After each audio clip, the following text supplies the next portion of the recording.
Kwa gisi mnatona hapa ni General Kabido. Na tunasimama hapa juu ya kuambia wakongomani wote ya kama zile video zenye waliona na kusema ke tumeenda kwa M23 antuka ile ni uongo mtupu. Na ninaambia wakongomani wote antuka wazisikie huru na bakuwe poze ile maneno ambayo walisikia ni ya uongo mtupu. Hakuna hata siku kamwe tutaingia kwa M23. Na mwenye kama na alitangaza ile communique ya kusema kai tunaenda ku M23 ni alikuwa komanda Sego.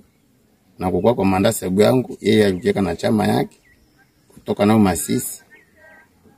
Wakati anafika kwangu tunaongana na njo alifanya ile communique na alifanya vitu vyenye sijue. Na ile sinyatire ambayo walisema waliona sinyatire yangu.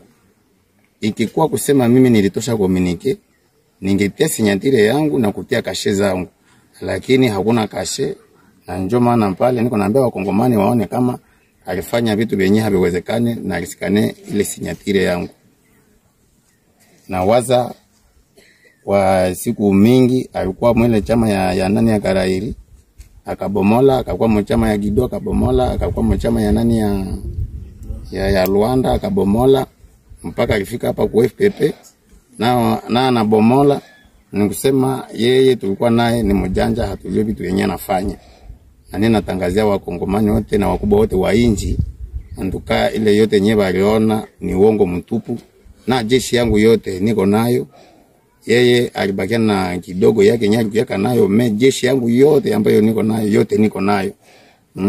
Antuka hakuna shida. Ninaambia wakongomani wabakie kimya na mpaka tutaendelea kupigana na M23.